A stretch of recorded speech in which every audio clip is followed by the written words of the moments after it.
Assalamualaikum warahmatullahi wabarakatuh. Halo Sobat Undrika, balik lagi di Undrika TV dengan program Hati, Health and Beauty. Dan kali ini kita spesial Ramadan dan guest star kita adalah Bapak Safari Ramadan, SPDI.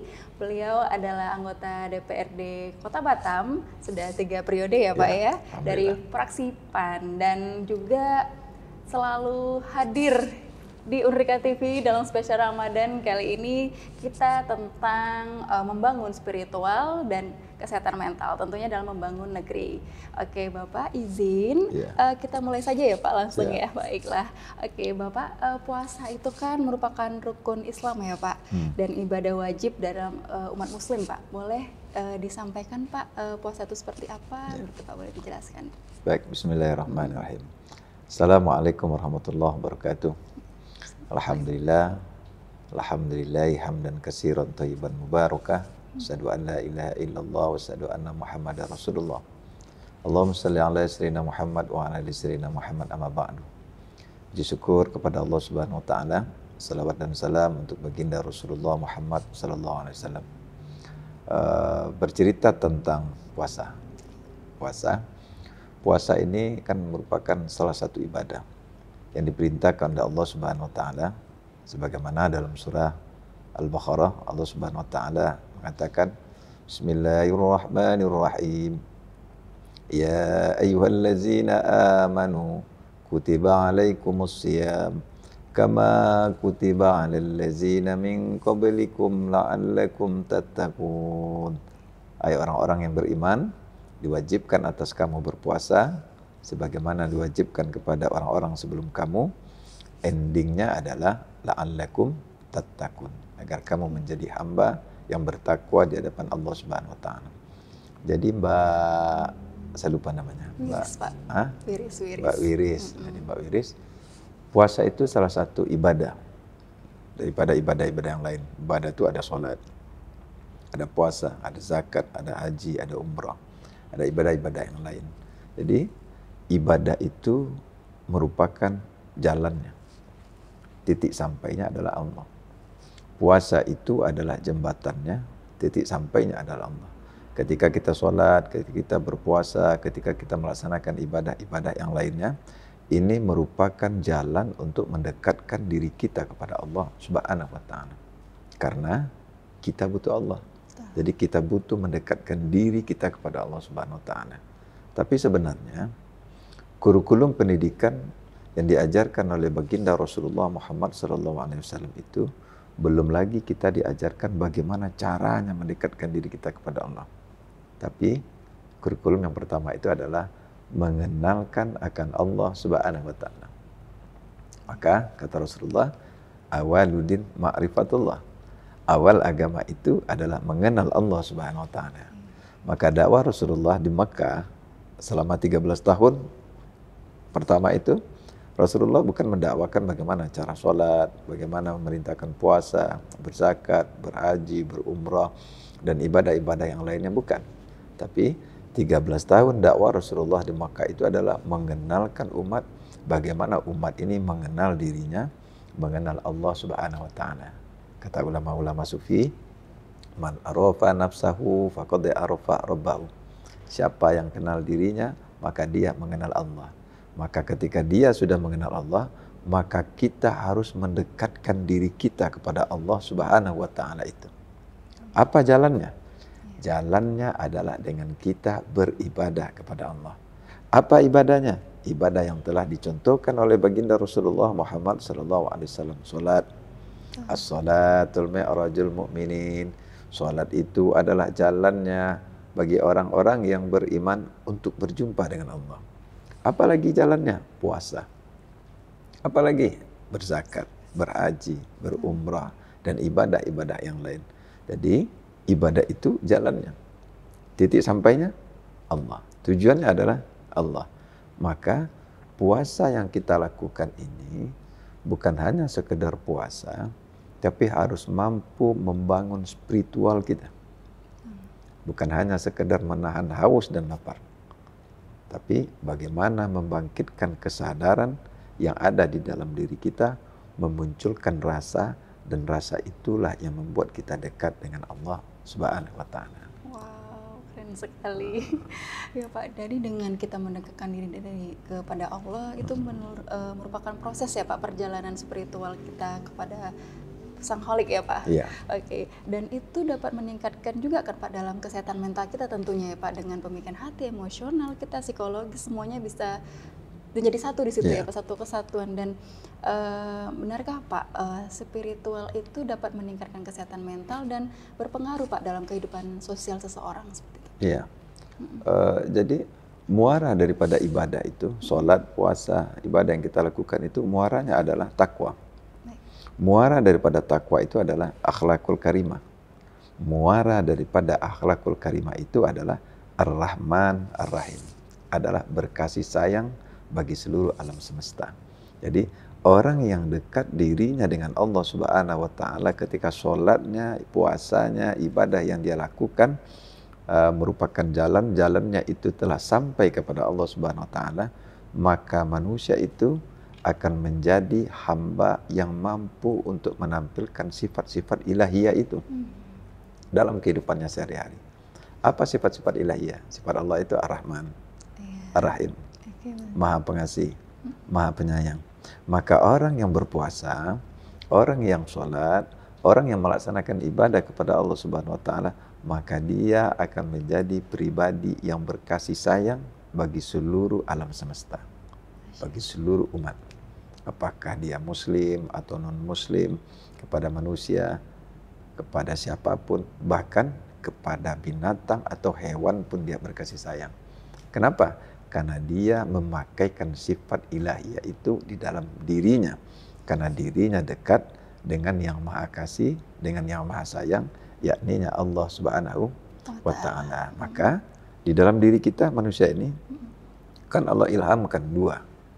Fa'alhamaha fujuraha wa taqwaha.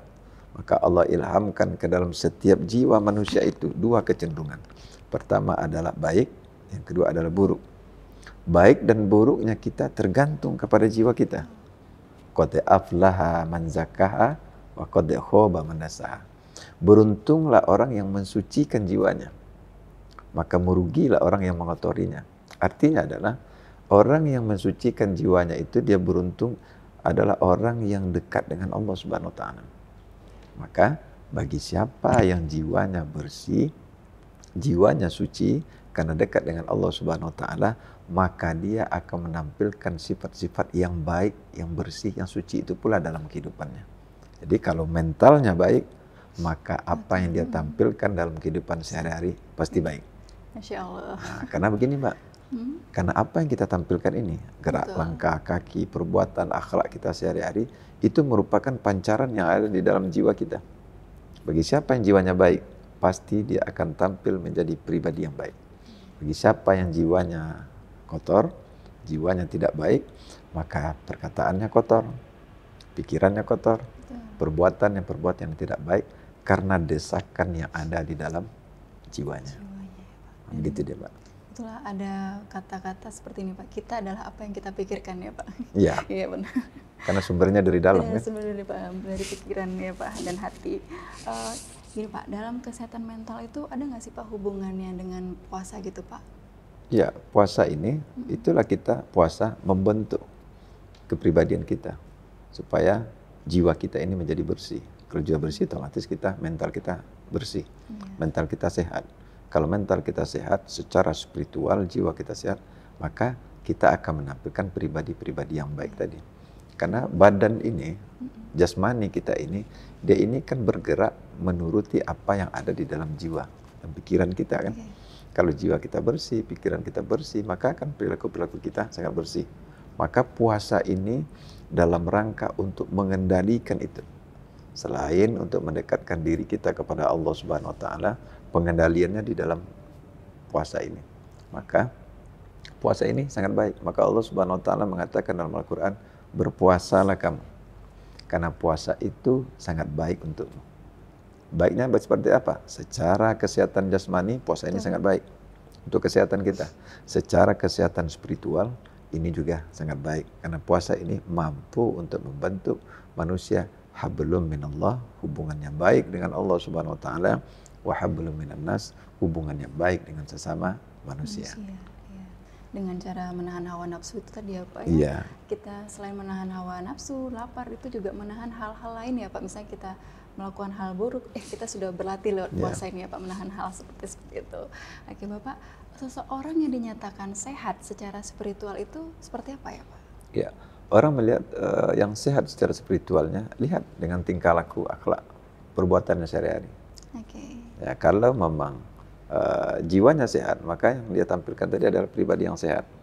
Tapi kalau dia mungkin dia suka mencuri, perkataannya kotor, mungkin pribadi yang tidak baik, itu merupakan pancaran daripada jiwa yang tidak baik. Berarti dia punya spiritualnya belum bagus. Maka oleh sebab itu, ibadah sholat, ibadah puasa, ibadah yang kita lakukan ini, inilah dalam rangka untuk membantu, membangun spiritual kita. Karena hari ini Mbak, banyak kita yang beribadah kepada Allah Subhanahu Wa Taala, tapi belum mampu untuk membangun spiritual. Kenapa? Karena kita hanya beribadah secara ritual-ritual saja. Orang sholat, kita sholat. Orang puasa, kita puasa. Orang berzakat, kita berzakat. Orang berhaji, kita berhaji. Orang berumrah, kita berumrah. Tapi kita tidak tahu hakikat daripada ibadah yang kita lakukan itu, sehingga tidak mampu untuk mendekatkan jiwa kita kepada Allah Subhanahu Wa Taala. Akhirnya apa yang kita dapatkan? Yang dikatakan oleh Rasulullah, banyak orang yang sholat tidak mendapatkan apa-apa kecuali hanya capek saja. Banyak orang yang puasa tidak mendapatkan apa-apa kecuali hanya haus dan lapar. Banyak orang yang melaksanakan ibadah haji, banyak orang melaksanakan ibadah umrah. Padahal berhaji dan berumrah itu adalah perjalanan spiritual menuju Baitullah, menuju rumah Allah, supaya mendekatkan diri kepada Allah Subhanahu Wa Taala. Tetapi ketika dia sampai berhaji, berumrah, dia hanya berjalan-jalan saja. Seperti orang yang berdharma wisata. Kalau bahasanya keren sekarang itu adalah wisata religi ya, traveling, religi Islami, atau traveling syariah. Tapi tidak mampu untuk merubah kepada perangai dan tingkah laku. Esensi dari ibadah ternyata juga ya. Esensinya itu. Esensi daripada ibadah kita ini adalah akhlakul karimah. Kenapa? Karena dia dekat dengan yang maha baik. Tapi kalau kita sudah sholat, kita sudah berpuasa, kita sudah melaksanakan ibadah, tapi kita belum mampu untuk menampilkan esensi yang sesungguhnya adalah akhlakul karimah itu, berarti harus kita perbaiki lagi kualitas daripada ibadah yang kita lakukan. Jangan-jangan Mbak Kris, kita itu sholat, kita ini berpuasa hanya jasmani. Betul, ya Pak. Ruh, jiwa kita tidak pernah dekat beribadah kepada Allah Subhanahu wa Ta'ala. Maka tidak timbul kesadaran di dalam beribadah itu. Maka banyak orang yang sholat, berpuasa itu tidak ada perubahan apa-apa. Hati tidak bergetar. Hati tidak bergetar. Kenapa? Karena dia sholat, berpuasa tidak dengan kesadaran. Tidak menimbulkan rasa. Kalau orang yang ibadahnya dengan kesadaran, pasti ada efeknya terhadap akhlak dan perilakunya. Bukankah Allah Subhanahu wa Ta'ala mengingatkan kita, kalau kita sholat, apa kata Allah? La taqrabus sholata wa antum sukara. Janganlah engkau sholat sedangkan engkau dalam keadaan tidak sadar. Jangan sholat, kata Allah. Jangan kita melakukan sholat itu. Kenapa? Karena engkau tidak sadar. Kalau bahasa sekarang, ada ahli umum mengatakan dia dalam keadaan mabuk. Mabuk itu masuk dalam tidak punya kesadaran dirinya. Apa yang dia sebut, dia tidak tahu. Betapa banyak hari ini orang sholat. Dia baca Allahu Akbar, dia baca doa iftitah, dia membaca surah Al-Fatihah. Dia ketika ruku, ketika sujud, dia baca Subhana Rabbil Azim ya bihamdi. Subhana Rabbil A'la wa bihamdi. Sami Allahu liman hamidah. Dia bertahlil, bertahmid, dan membaca bacaan sholat. Tapi sampai salam ya Pak. Sampai salam, tapi dia tidak tahu arti bacaan itu. Masya Allah, aduh. Ketika dia tidak tahu arti bacaan itu. Padahal, Mbak, sholat itu adalah berbisik-bisiknya kita dengan Allah. Sholat itu adalah berdialognya kita dengan Allah. Bagaimana mungkin kita akan dekat jiwa kita dengan Allah Subhanahu wa Ta'ala, sementara apa yang kita bisikkan, kita bicarakan, kita dialogkan kepada Allah itu di dalam sholat, kita tidak paham. maka yang dia sholatkan itu adalah badannya, jasadnya, jasmaninya. Ternyata ruhnya, jiwanya, kolbunya tidak pernah dekat dengan Allah Subhanahu wa Ta'ala. Orang yang seperti ini, Mbak, hanya dapat capek saja. Padahal, apalagi, mohon maaf, kita hari ini banyak beribadah itu tujuannya bukan Allah lagi. Padahal ibadah ini, Mbak, jalannya, titik sampainya adalah Allah. Ibadah yang kita lakukan adalah jembatannya, titik sampainya adalah Allah. Tujuannya Allah. Tapi hari ini banyak kita yang beribadah tujuannya bukan Allah lagi. Apa tujuannya? Hanya takut pada neraka, Bapak? Pahala. Pahala kan? Pahala. Tujuannya apa? Pahala. Tujuannya apa? Surga. Dia sholat untuk apa? Supaya masuk surga. Dia takut meninggalkan sholat. Kenapa? Takut masuk neraka. Padahal sebenarnya dia meminta upah daripada ibadahnya itu. Dia sholat minta upah kepada Allah. Apa upahnya? Pahala. Dia puasa, dia minta pahala. Dikumpul-kumpulkan pahala itu. Dia minta ganti dengan surganya Allah Subhanahu wa Ta'ala. Harusnya, Mbak, kita malu kepada Allah Subhanahu wa Ta'ala ketika kita meminta upah daripada ibadah kita. Kenapa kita? Dengan nikmat yang telah diberikan sampai saat ini. Banyak kenikmatan. Yang kedua, kita datang dari Allah. Iya, betul. Kesehatan kita dari Allah. Ketika kita datang dari Allah, kesehatan kita dari Allah, setelah kita beribadah, kita sehat, habis itu kita minta pula upahnya, pahalanya. Kita datang dari Allah, rezeki kita dari Allah, kesehatan kita dari Allah. Ketika kita diberikan kelebihan harta, kita bisa bantu orang lain. Ketika kita bantu orang lain, kita minta pula upahnya. Apa upahnya? Pahala. Apa upahnya? Pahala itu kita kumpul-kumpulkan, kita ganti dengan surganya Allah Subhanahu wa Ta'ala. Harusnya, Mbak, kita tidak meminta upah itu. Harusnya apa yang kita lakukan? Berterima kasih kepada Allah Subhanahu wa Ta'ala. Bersyukur kita. Ya Allah, aku datang dari Engkau. Engkau berikan aku kesehatan. Sebagai tanda syukurnya kita menyembah, berucapkan terima kasih kepadanya. Ingat kepadanya. Habis itu kita berterima kasih, ya Allah. Aku datang dari Engkau.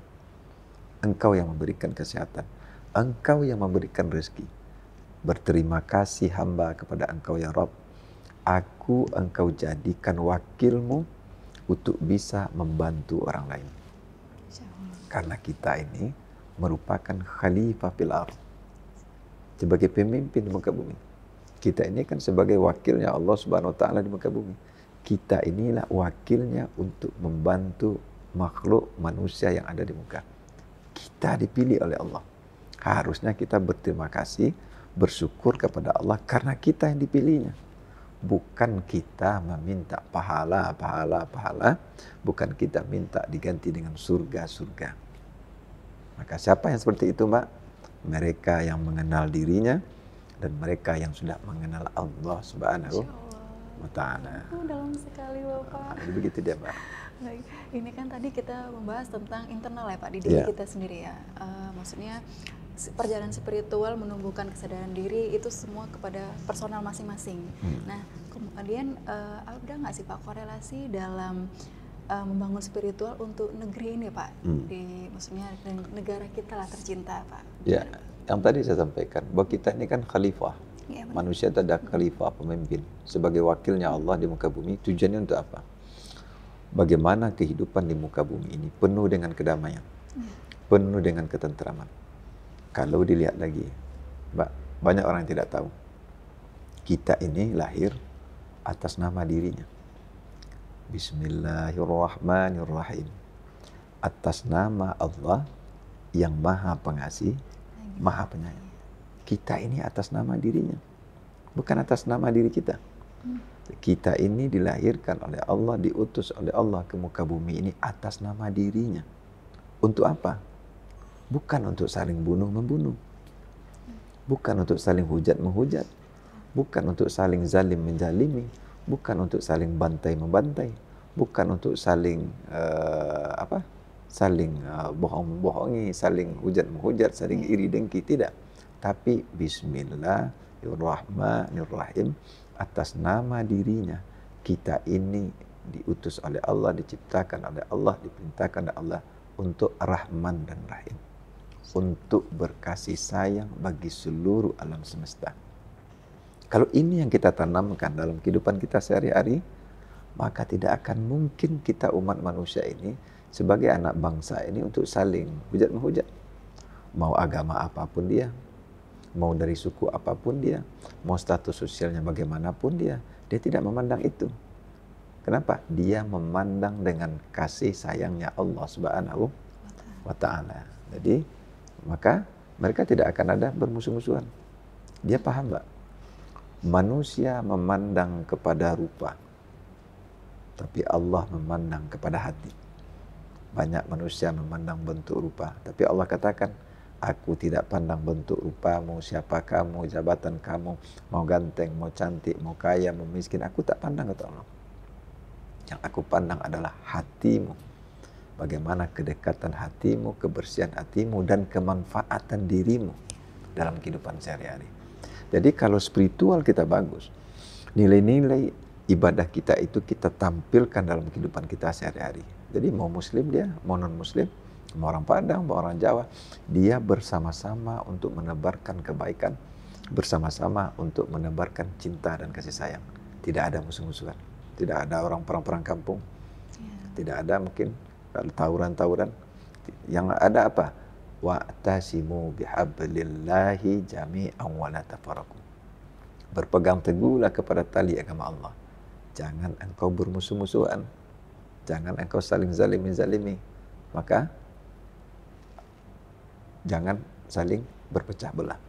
Ini dikatakan oleh Allah, diperintahkan oleh Allah. Kita nih harus menyatu. Saling bantu-membantu. Saling tolong-menolong. Dengan apa? Dengan Rahman dan Rahimnya Allah Subhanahu wa Ta'ala. Kalau seluruh anak bangsa berbuat seperti itu, ada yang masyarakat tidak mampu dibantu. Ada yang perlu bantuan, ada turun, baik itu pemerintah, baik itu DPR. Semua anak bangsa ini saling bantu-membantu, saling tolong-menolong. Dia tidak saling zalimi. Mungkin tidak ada korupsi, tidak ada maling, mungkin tidak ada kekerasan, tidak ada tawuran. Semua umat manusia mereka saling menebarkan kasih sayang. Tapi inilah kehidupan. Panggung sandiwara yang diciptakan oleh Allah Subhanahu wa Ta'ala. Kita ini karena semuanya datang dari Allah, semua akan kembali kepada Allah. Allah berikan akal kepada kita. Mana yang baik, mana yang buruk, terserah kepada kita. Allah tidak melarang kita. Ya, kita mau jalan baik, mau jalan buruk. Karena di dalam diri kita tadi kan Allah sudah siapkan sifat baik, sifat buruk. Kita mau baik silakan, mau buruk silakan. Bahkan surga dan neraka itu tergantung dari diri kita juga. Mau kita ke surga, mau kita ke neraka, tergantung diri kita. Mau kita berbuat baik, mau kita berbuat tergantung kepada diri kita. Karena itulah manusia ini diberikan akal oleh Allah. Maka oleh sebab itu beragamalah kita mempergunakan akal kita. Karena agama ini pasti diterima oleh akal. Bukan beragama dengan doktrin-doktrin, dengan dogma-dogma. Akhirnya kita tidak mengenal diri kita, tidak mengenal Allah Subhanahu wa Ta'ala, tidak mampu menebarkan kasih sayang dan membawa kemanfaatan bagi seluruh alam semesta. Masya Allah. Aduh, banyak sekali. Masya Allah. Kayak bergetar hati saya mendengarnya. Bapak izin boleh disampaikan ke mahasiswa nih, Bapak pesan-pesan untuk teman-teman mahasiswa bagaimana cara menumbuhkan kesadaran, kemudian untuk menumbuhkan kesadaran dan membangun spiritual tadi Pak, agar kita sebagai umat muslim ini saling menebarkan kebaikan untuk sesama seperti itu Pak. Iya. Setiap kita kan pasti pertanggungjawaban di hadapan Allah Subhanahu wa Ta'ala secara pribadi. Jadi kita, apalagi kita yang sudah berumur 40 tahun. Kalau saya Mbak sudah 43 tahun. Kalau kita sudah berumur 40 tahun, mendekati 40 tahun, apalagi 40 tahun lebih, sudah saatnya bagi kita untuk membangun spiritual kita. Bukankah Rasulullah Muhammad SAW itu umur 40 tahun diangkat menjadi Rasul? Karena umur 40 itu adalah umur yang matang secara spiritual. kualitas ibadah kita harus berbeda dengan anak kita masih SD, masih SMP, masih SMA.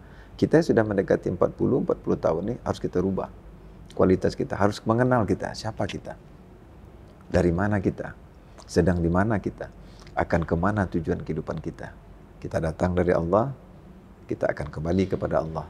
Bahkan di dalam diri kita ini semuanya kita ini sama. Saya, ruh saya Allah tiupkan dari Allah Subhanahu Wa Taala. Mbak juga ditiupkan oleh ruh Allah. Kita ini sama. Yang membedakan kita, baik kita Muslim dan non-Muslim dan yang lainnya, yang membedakan cuman casing kita, identitas kita. Ada yang Muslim, ada yang non-Muslim, ada yang dari Padang, ada yang dari Jawa, ada yang dari Medan, dari Flores dan sebagainya. Itu identitas kita.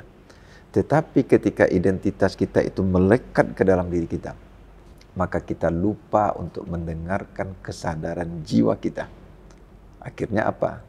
Kita jauh daripada Allah Subhanahu wa Ta'ala. Maka oleh sebab itu, siapapun kita, apakah kita mahasiswa, apakah kita pekerja, khusus untuk keluarga besar mereka, setiap diri kita. Saya bukan mengajarin, bukan menggurui, bukan mentausiai, karena ini masalah spiritual adalah hubungan kita dengan Tuhan, dengan Allah Subhanahu wa Ta'ala secara pribadi. Kitalah yang akan mempertanggungjawabkan sendiri, kita yang menjalaninya, dan kita yang merasakannya. Bagaimana kalau dia dekat dengan Allah Subhanahu wa Ta'ala, pasti Allah bimbing kehidupannya. Tapi kalau dia jauh daripada Allah, pertama dia akan mendapatkan kesengsaraan. Apa itu kesengsaraan? Hatinya tidak tenang, hidupnya tidak nyaman, tidak merasakan kebahagiaan. Karena yang mampu memberikan kebahagiaan itu cuman Allah Subhanahu wa Ta'ala. Ala bizikrillahi tatmainnul qulub. Mereka yang dekat, yang kokoh hubungannya dengan Allah, maka Allah berikan ketenangan dan kebahagiaan. Jadi oleh sebab itu, kita saatnya untuk mempergunakan akal kita dalam beragama, bukan doktrin. Dan jadikanlah kita beribadah bukan hanya sekedar di saat sholat kita hanya membaca mantra-mantra sholat, baca-bacaan, tapi kita tidak tahu. Banyak orang yang membaca Al-Quran targetnya adalah untuk supaya berapa kali mengkhatamkan Al-Quran. Begitu bangganya. Tujuannya apa? Mendapatkan pahala. Padahal bukan itu. Al-Quran itu adalah pesan Allah. Bagi siapa yang membaca Al-Quran, dia baca artinya, dia tahu apa yang dipesankan oleh Allah kepada dirinya. Ketika pesan itu sampai, dia lakukanlah pesan Allah Subhanahu wa Ta'ala itu. Selamatlah hidupnya. Jadi, bagaimana ibadah kita membangun kesadaran. Ketika kita sudah membangun kesadaran, muncullah rasa. Bukankah rasa itu yang membangkitkan semangat kita? Ketika azan di masjid, Mbak, Allahu Akbar, Allahu Akbar. Bangkit kesadarannya. Hayya 'alas shalah. Datang semangatnya, kesadaran rasa. Dia berjalan merangkak ke masjid. Panggilannya apa? Panggilan keimanan, kesadaran. Panggilan hatinya, panggilan rasanya. Bukankah Mbak, mohon maaf, ketika Mbak suka dengan seseorang, dengan rasa cinta, kesukaan, kerinduannya, bukit yang tinggi akan didaki, lurah yang dalam akan dituruni. Kenapa? Rasa. Bukankah setiap diri kita ketika rindu dengan ayah kita, dengan mak kita, dengan keluarga kita, dengan anak kita, dengan orang-orang yang kita sayangi, kita mau mengorbankan diri kita pulang kita ke kampung halaman. Atau kita datangi kalau anak kita lagi di pondok pesantren dan sebagainya. Kenapa? Kita perjuangkan. Kenapa? Karena kita sadar, punya kesadaran, punya rasa. Maka oleh sebab itu, kenapa rasa itu muncul? Karena kita kenal. Maka oleh sebab itu, kita yang pertama adalah kenalkan diri kita dan kenal Allah Subhanahu wa Ta'ala. Kalau kita tidak mengenal Allah, bagaimana mungkin kita akan mampu beribadah dengan kesadaran? Pepatah orang Melayu mengatakan, tak kenal maka tak sayang, tak sayang maka tak cinta. Bagaimana mungkin dia akan cinta, akan sayang, akan rindu kepada Allah, sementara dia tidak pernah mengenal Allah Subhanahu wa Ta'ala? Maka oleh sebab itu, mudah-mudahan alam semesta ini diciptakan oleh Allah sebagai guru dalam kehidupan kita. Inilah yang akan terus membuat kita bertumbuh sehingga kita mengenal diri kita, mengenal Allah Subhanahu wa Ta'ala, sehingga kita menjadi wakilnya Allah di muka bumi untuk menebarkan kebaikan dan menjadi manusia yang bermanfaat. Bukankah itu kata Allah, manusia yang terbaik di hadapan Allah adalah manusia yang memberikan manfaat bagi seluruh alam semesta. Jadi Mbak, terakhir, kesolehan kita, prestasi kita di hadapan Allah bukan berapa banyak kita sholat, bukan berapa kali kita tahajud, bukan berapa lama kita berpuasa, tapi kesolehan kita di hadapan Allah Subhanahu wa taala ketika kita selesai melaksanakan sholat, kita semakin dermawan. Ketika selesai melaksanakan puasa, kita semakin penyabar. Ketika selesai kita beribadah kepada Allah Subhanahu wa taala, kita semakin menebarkan kebaikan-kebaikan, semakin menebarkan kasih sayang, semakin menebarkan kemanfaatan. Itulah manusia yang berprestasi, yang soleh di hadapan Allah Subhanahu wa taala. Mungkin itu saja Mbak, mohon maaf. Masya Allah, subhanallah. Alhamdulillah kita sudah di penghujung ini ya Pak. Satu nih Pak dari saya. Fix politisi surau sekali. Masya Allah. Baiklah, untuk penutup berarti kita tutup dengan hari ini, ya ampun, pokoknya saya sampai bergetar hati saya. Karena ini benar-benar membangun spiritual, bukan ritual, benar teman-teman. Jadi kita harus menumbuhkan rasa kesadaran itu dalam diri kita. Jadi tidak hanya menjadi suatu kewajiban saja ya Pak, tapi berdasarkan atas Tuhan Yang Maha Esa atau Allah Subhanahu wa taala, karena dari beliaulah kita semua ada di dunia ini dan menebarkan semua kebaikan. Masya Allah, terima kasih Bapak sudah datang di Unrika, khususnya di Unrika TV dalam spesial Ramadan ini. Semoga tahun-tahun berikutnya datang lagi ya Pak. Terima kasih, dan kita tutup. Bye sahabat Unrika. Assalamualaikum warahmatullahi wabarakatuh.